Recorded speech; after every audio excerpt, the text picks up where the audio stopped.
with the sports world. So stay tuned for all that's in store for you in this episode. We're going to take a short break.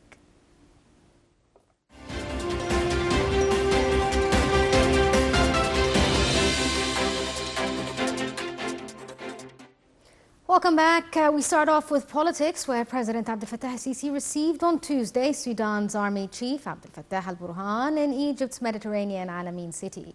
The trip is General Burhan's first abroad since fighting began with the paramilitaries in April. Presidential spokesman said that during the talks, the president stressed the importance of ties with Sudan on the official and public stages. He said Cairo's stance towards Sudan is solid, stressing support for Sudan's security and stability. For his part, General Burhan said ties between the two sides are highly valued, praising the Egyptian support to preserve the security and stability of Sudan. The spokesman said the meeting witnessed the review of the latest developments in Sudan and efforts to settle the crisis to keep the unity and sovereignty of the country. He said the talks also focused on the outcome of Sudan's neighbors' meeting, added that the Sudan Sovereign Council's head welcomed it. Bilateral ties and coordinating to aid the Sudanese people, especially in regards of humanitarian assistance. Burhan is accompanied by Intelligence Chief Ahmed Ibrahim Mufaddal and the Interim Foreign Minister Ali Al-Siddiq.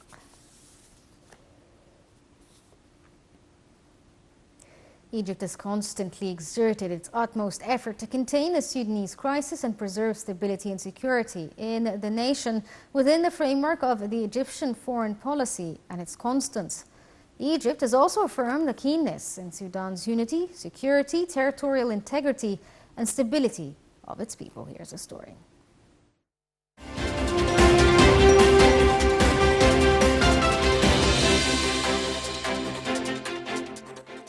Since the outbreak of the Sudanese crisis in the 15th of April 2023, Egypt has exerted its utmost efforts to contain the crisis and stop the bloodshed of the Sudanese people within the framework of Egyptian foreign policy and its constants.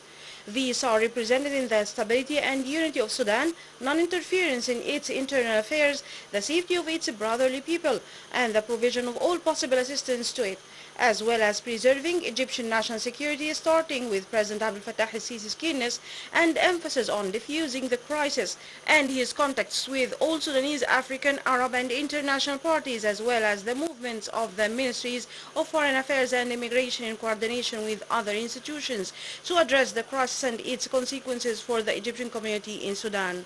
Egypt has also affirmed its keenness on Sudan's unity, security, territorial integrity and stability of its people and the importance of reaching a permanent and comprehensive settlement to the conflict as soon as possible. In this, President Sisi made several contacts with his counterparts in Africa. On May 21, 2023, Egypt welcomed the signing of the Sudanese parties participating in the Jeddah talks of a one-week arms agreement. On May 9, 2023, President Sisi received the Lieutenant General to Glock advisor to the President of the Republic of South Sudan for Security Affairs. The President received a message from his brother President Salva Kiir on ways to enhance the distinguished bilateral relations between the two countries, in addition to review developments in the situation of Sudan and consult on efforts to settle the crisis in order to preserve the safety and security of the brotherly Sudan people.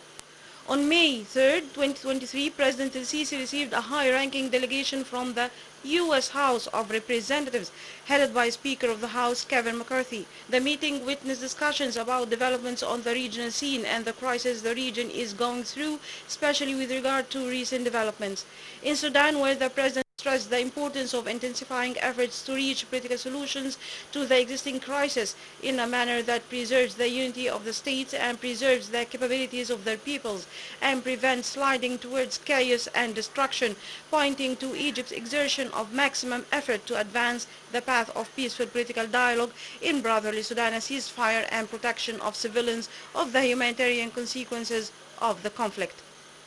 On the 30th of April, 2023, President Abdel Fattah al-Sisi met with Fumio Kishida, the Prime Minister of Japan, where it was agreed with regard to Sudan on the necessity of achieving and stabilizing the ceasefire, advancing political dialogue efforts, and completing the transitional phase, as the Japanese Prime Minister appreciated in this regard the assistance provided by Egypt for the evacuation of Japanese nationals from Sudan, extending its sincere condolences to the Egyptian government and people for the martyrdom of a member of the Egyptian diplomatic mission in Khartoum while performing his duty.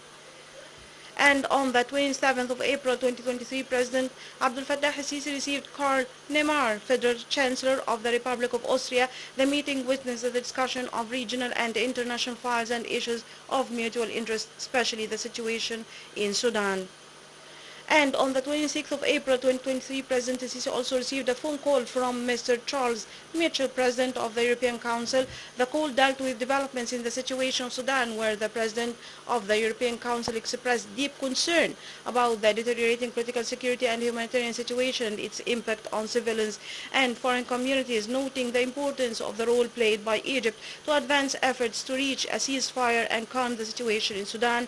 And the President affirmed Egypt's full support for the brotherly Sudanese people in the series of crises they are going through, and presented his sovereignty with developments in the efforts undertaken by Egypt to reduce the escalation and reaching a comprehensive and permanent ceasefire, and the contacts it is making in this regard with the actors at all levels, regionally and internationally. In this context, President el-Sisi stressed the importance of intensifying efforts to activate the political track and peaceful dialogue in a way that pushes towards the return of stability and security and takes into account the supreme interests of the brotherly Sudanese people. On the 23rd of April 2023, President Abdel Fattah el-Sisi received a phone call from the Prime Minister of the United Kingdom, Rishi Sunak, in which the call dealt with discussing the developments of the Sudanese crisis and coordinating efforts between the two countries in this regard.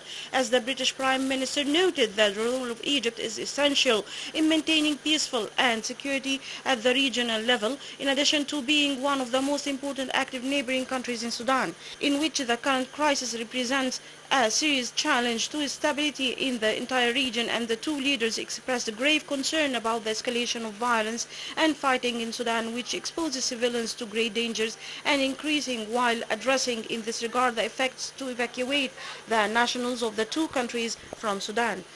The two leaders expressed hope that dialogue and political track aiming at sparing Sudan the catastrophic consequences of the conflict on its stability and the capabilities of its people.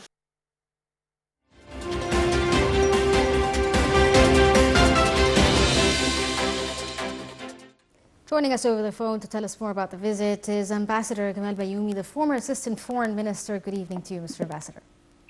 Good evening. How are you? I'm good. Thank you so much for joining us. It's my pleasure. President el-Sisi received Sudan's Army Chief Abdel Fattah al-Burhan, where they discussed the situation in Sudan. This is his first visit abroad since the fighting began. Why is this something that's significant, that this is the first visit? Very important to us. And I am of the generation who were saluting the Egyptian Sudanese flag under the Kingdom of Egypt, Sudan.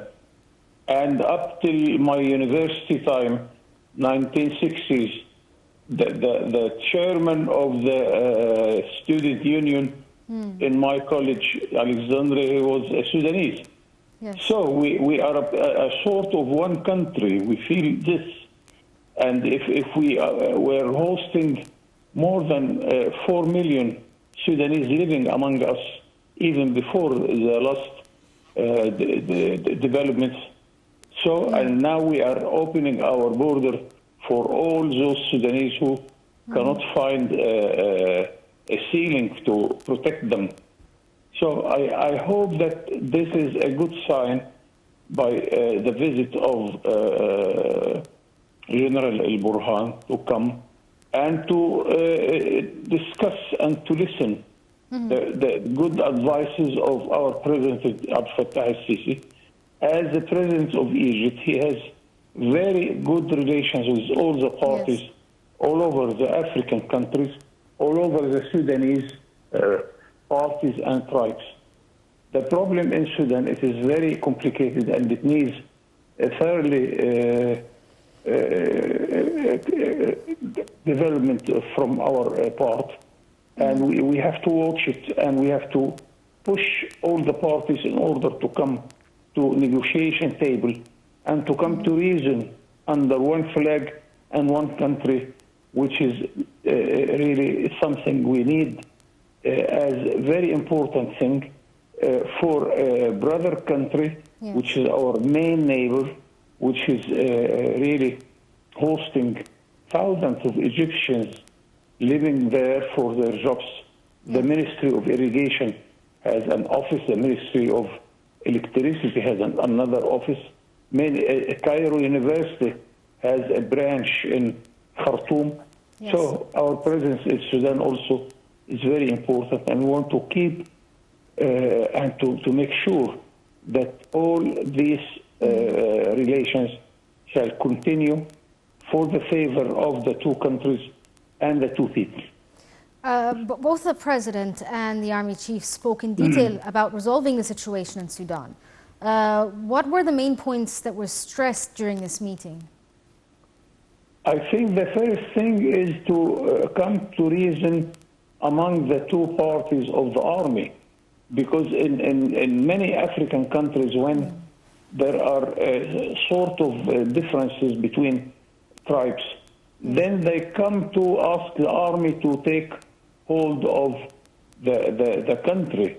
Many countries in Africa took this decision to ask the army to rule the country. Here in Sudan, it is much more complicated because the army itself, it was divided, and the army itself is fighting each other. And here we need really a sort of big effort in order to convince all the parties of the army, then all the parties of the tribes and the families, because Sudan is also a country of families, big families. Many of them are living in Egypt. We want all of them to look to one flag and to one country as much better solution for all the parties, all the tribes, and all the different families. Okay, Ambassador Gamal Bayoumi, the former Assistant Foreign Minister, thank you so much for joining us over the phone. We're going to take a short break and move on with the episode.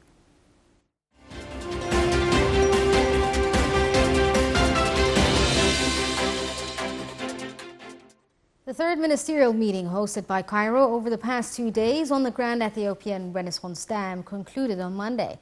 The Ministry of Water Resources and Irrigation announced in a statement that the meeting, which brought together Cairo, Addis Ababa and Khartoum, did not witness tangible changes in Ethiopia's stance. The statement said Cairo will continue with its relentless efforts to reach a legal and obligatory deal over the filling and operation of the dam, a way that protects the Egyptian interests and water security and preserves the interests of all three countries. The statement said to achieve these aims, all parties must adopt a comprehensive vision that protects national interests and achieves the welfare of all.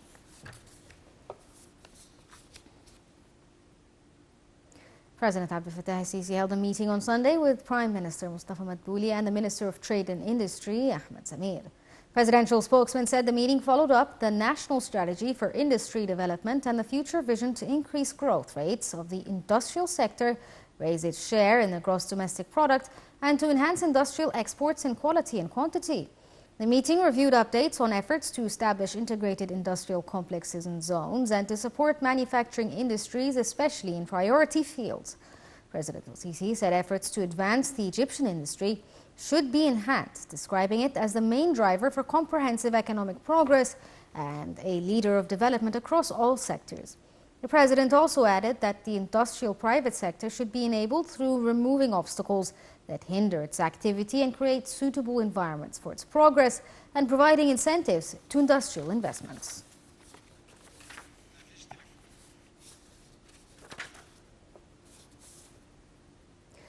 Foreign Minister Sameh Shoukry on Sunday discussed with UN Special Envoy for Syria, Geir Pedersen, the outcome of the meeting of the Arab Liaison Group on Syrian crisis held in Cairo last week. Over a phone conversation he received from Pedersen, the top diplomat said the group is determined to complete its work to reach a settlement of the crisis. The two officials held consultations over the updates of the Syrian crisis and agreed on holding a bilateral meeting on the sidelines of the UN General Assembly meetings in September. The UN envoy hailed Egyptian efforts to settle the Syrian crisis and said he will coordinate with different parties to build on the outcome of the recent meeting in Cairo.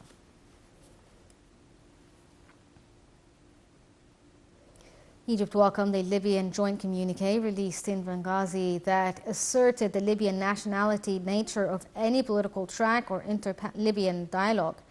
The Libyan communique was issued on Saturday by head of Libyan Presidential Council, Mohammed al-Minfi, House of Representatives Speaker, Akila Saleh, and the Libyan National Army's General Commander, Khalifa Haftar. The communique called upon the head of the UN support mission to Libya to take no individual steps in regards to the political track of the Libyan crisis. A foreign ministry statement hailed this statement, asserting that the House of Representatives will assume its power in making necessary measures to adopt election laws referred by the 6+6 committee after it completes its tasks. The ministry statement reiterated Egypt's full support to the Libyan state institutions in their drive to complete necessary steps towards holding concurrent presidential and parliamentary elections in Libya as soon as possible.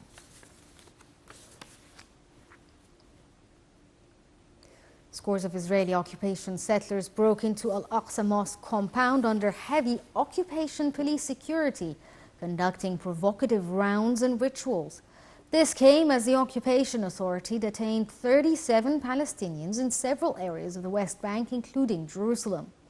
Palestinian security sources said the occupation forces arrested 12 in Hebron and 9 from Nablus after breaking into their homes. They said 5 others, including 3 freed prisoners, were also detained during Israeli army incursions in Ramallah.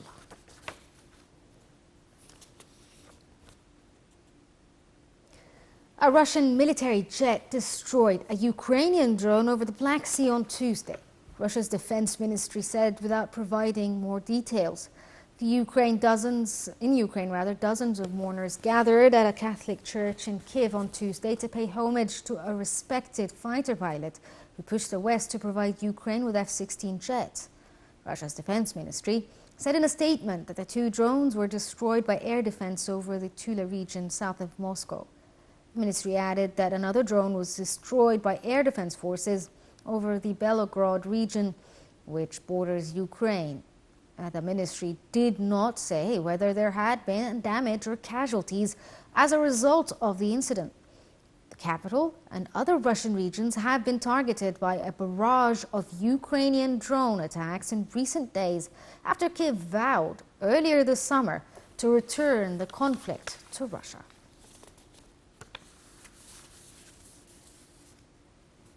Still on Ukraine, South Korea unveiled on Tuesday the financial aid of 520 billion won or $394 million to Ukraine next year, an 8-fold increase from this year. According to South Korea's 2024 budget, the aid package includes 130 billion won for reconstruction, 260 billion in humanitarian aid, and another 130 billion won through international organizations. In July, President Yoon Suk-yeol announced his country would provide a large scale of military supplies this year without giving further details. On Tuesday, Yoon also announced an increase in South Korea's official development assistance for strategic areas, including the Asia-Pacific region and Africa, from 1.4 trillion won to 2 trillion won, which is equivalent to $1.51 billion.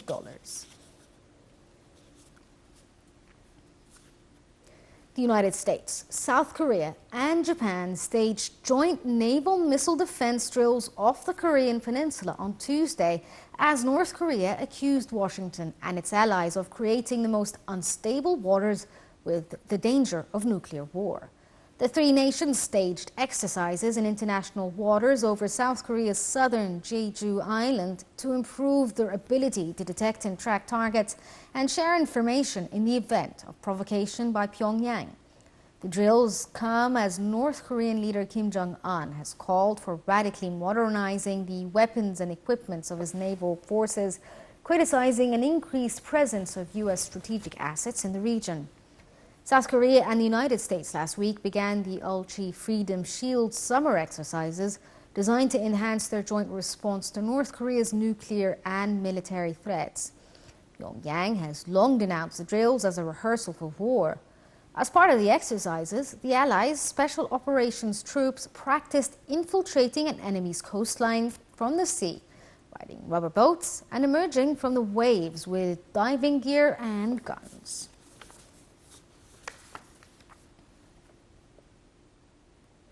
Storm Idalia strengthened into a hurricane Tuesday as forecasters predicted it would intensify and become extremely dangerous before making landfall in the U.S. state of Florida. Florida residents loaded up on sandbags and evacuated from homes in low-lying areas along the Gulf Coast as forecasters predicted it would hit in days. As a major hurricane with potentially life-threatening storm surges, Tropical Storm Idalia has strengthened into a hurricane. The U.S. National Hurricane Center said in its latest advisory. Idalia was located about 370 miles southwest of Tampa, packing maximum sustained winds of 75 miles per hour. The hurricane is expected to start affecting Florida with hurricane-force winds as soon as late Tuesday and arrive on the coast by Wednesday. It is the first storm to hit Florida this hurricane season and potentially a big blow to the state, which is dealing with lingering damage from last year's Hurricane Ian.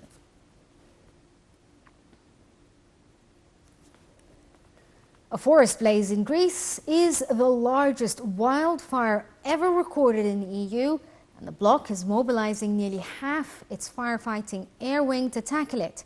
The European Commission spokesman said this on Tuesday. A wildfire burning in northeastern Greece for 11 days has destroyed an area larger than New York City, the European Union-backed Copernicus Climate Change Service had said. Here's the story.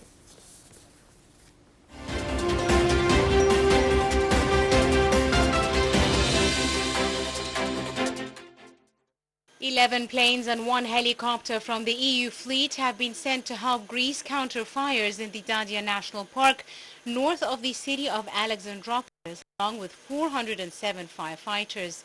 Greece's fire service said the fire is still out of control in the reserve, a major sanctuary for birds of prey. It is ranging across a nearly 10-kilometer front. Fueled by gale-force winds and hot weather, the fire that began near the city of Alexandroupolis quickly spread across the Evros region, killing at least 20 people last week in Europe's deadliest blaze this summer. It turned swaths of lush greenery into scorched earth and destroyed homes and livelihoods. All but one of the dead are presumed to have been irregular migrants who crossed over from Turkey, evading police in the forest. Authorities fear more bodies may be found when the flames are put out, as Evros is a popular crossing to the EU for thousands of migrants and refugees each year. Aircraft and hundreds of firefighters on the ground, including from Serbia, Slovakia and the Czech Republic and Albania, were battling the flames. Authorities warned risks from the fire remained high. The EU currently calls on a fleet of 28 aircraft, 24 water-dumping planes and 4 helicopters supplied by member countries to help battle blazes in the bloc and in nearby neighbors. It's working on creating a standalone EU-funded air wing of 12 aircraft that will be fully in place by 2030. Greece has been ravaged by numerous fires this summer, which the government attributes to climate change.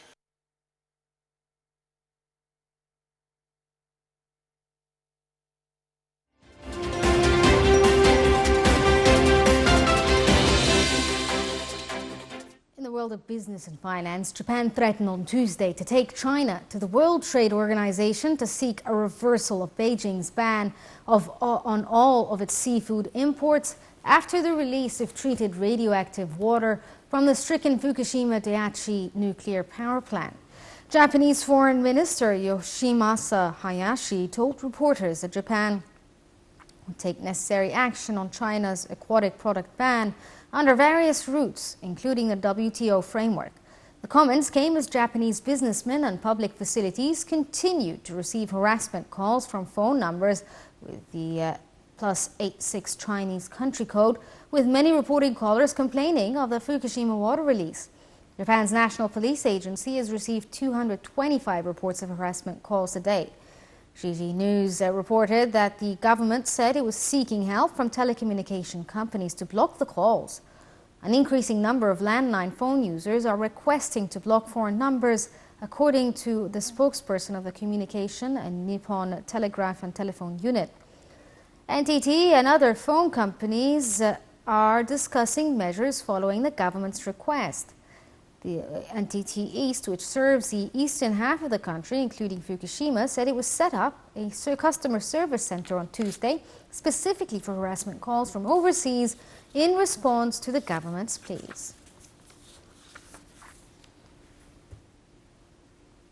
Over to China, International Monetary Fund Managing Director Kristalina Georgieva will visit China from Wednesday to meet with top leaders before traveling to Indonesia and India for the ASEAN and Group of 20 summits.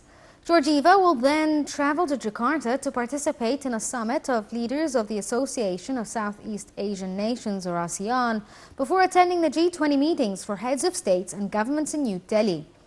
Last month, the IMF raised its 2023 global growth estimate slightly, given resilient economic activity in the first quarter, but warned that persistent challenges were curtailing the medium-term outlook.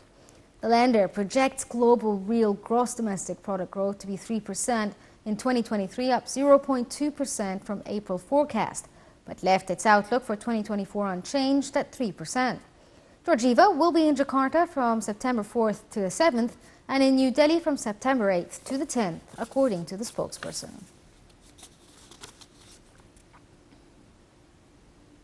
Record levels of government debt, geopolitical tensions that threaten to split the global trade system, and the likely persistence of weak productivity gains may saddle the world with a slow growth future that stunts developments in some countries even before it starts.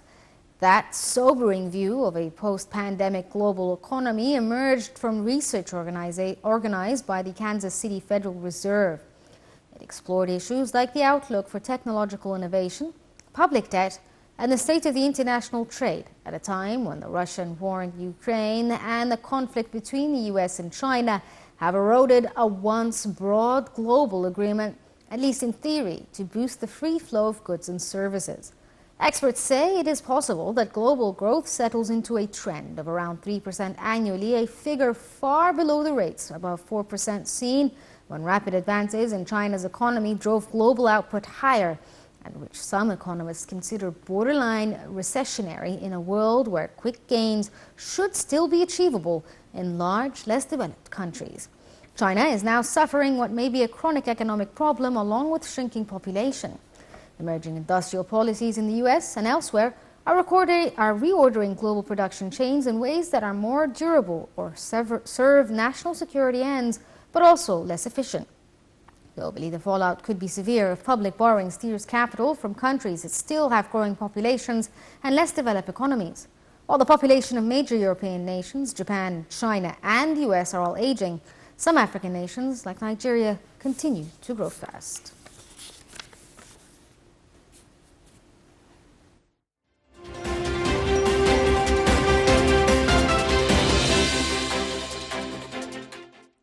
Joining us over the phone to tell us more about this is Dr. Yumna Hamai, the Professor of Economics. Good evening to you, ma'am. Good evening.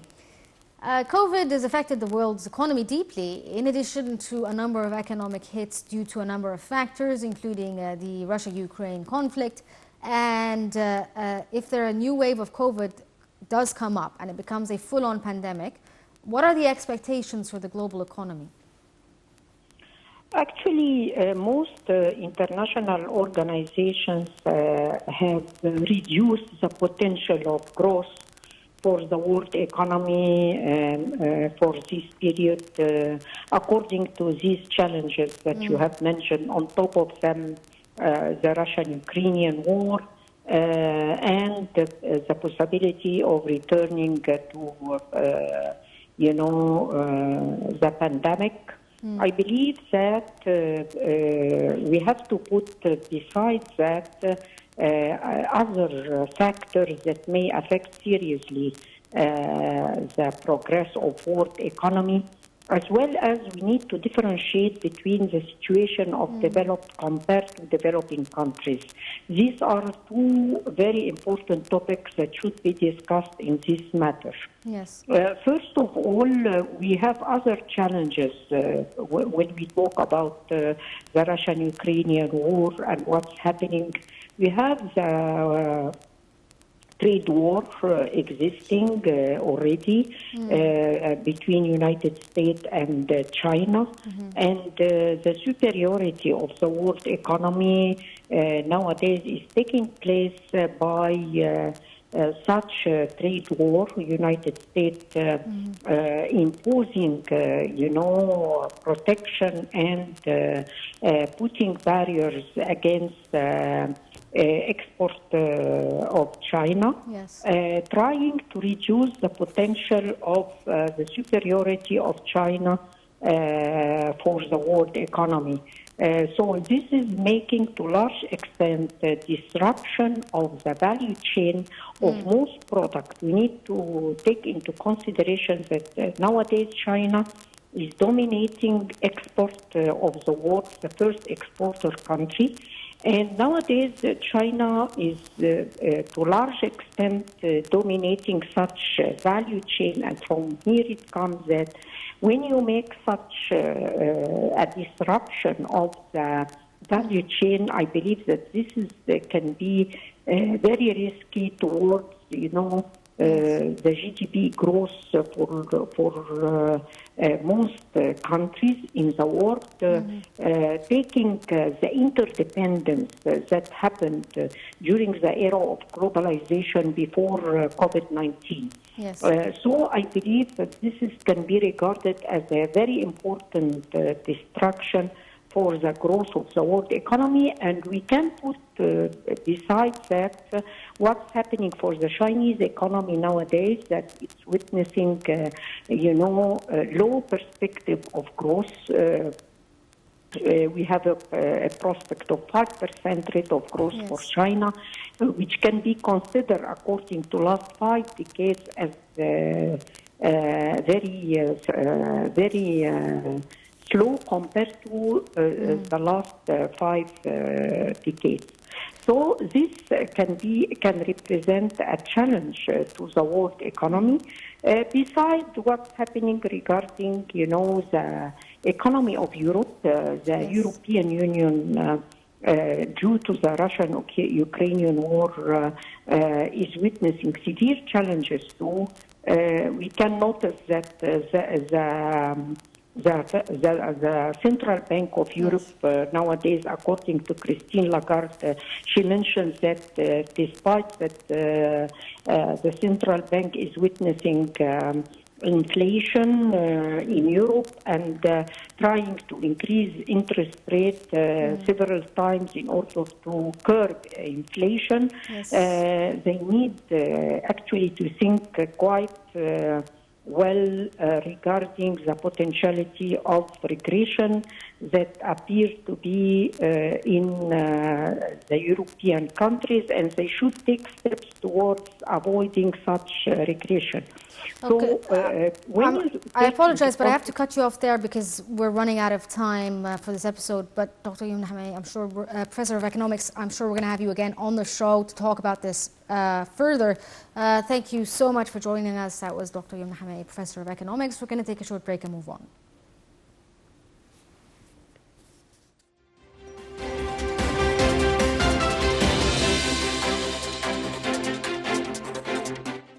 The Swedish economy shrank in the second quarter, primarily due to slower exports and decreased trade inventories, though the contraction was smaller than expected according to data, and the gross domestic product was down 0.8% from the previous 3 months against a flash estimate from last month for a 1.5% fall and a mean estimate in Reuters polls. Year-on-year GDP was down 1% according to the agency statement. Its preliminary reading was up 2.4%. The central bank has raised the policy rate as 3.75%, and the central bank in June forecasts a drop of 0.5% in 2023 and flagged at least one more rate hike this year. Workers at 2 major natural gas plants in Australia are set to go on strike next week, according to U.S. energy giants. Threatening up to 5% of global LNG supplies, the company said it will continue to take steps to maintain safe and reliable operations in the event of disruption at the facility. Strike action would cover some 500 staff and include rolling stoppages, bans and limitations. Union reps said staff were looking to secure better pay. more flexible rosters and enduring job security. One of Europe's benchmarks, gas jumped by 8% on Monday evening as industrial action appeared to inch closer. The offshore alliance has previously warned that it could jam up Chevron's operations, costing the company billions in revenues.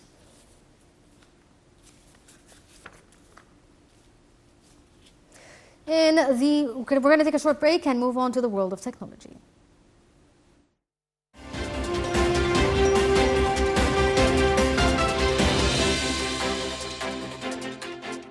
Japan's space agency on Monday postponed the planned launch of what it hopes will become the first Japanese spacecraft to land on the moon due to strong high-altitude winds. Here's the story.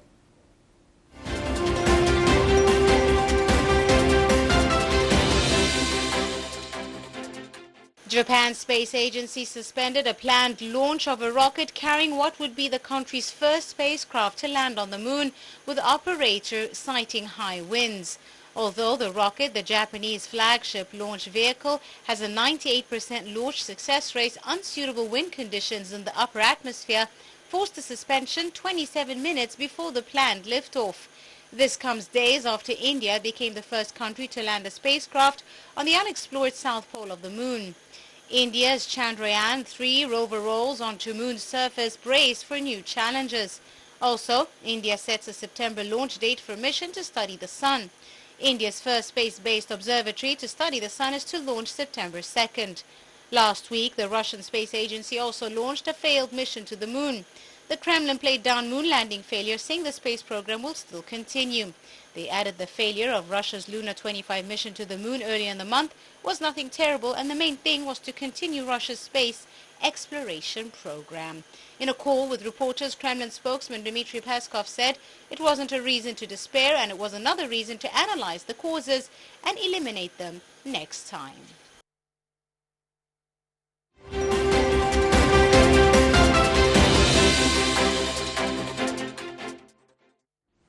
And we're going to move on to the world of sports, where Egypt beat Mexico 100-72 in FIBA World Cup 2023 on Tuesday. With the group phase drawing to a close, Egypt's basketball team thrilled fans with a fast start and earned them a 3-point lead. The Egyptian team continued their scoring spree and put a strain on the Mexican team, ending with a stunning 100-72 win.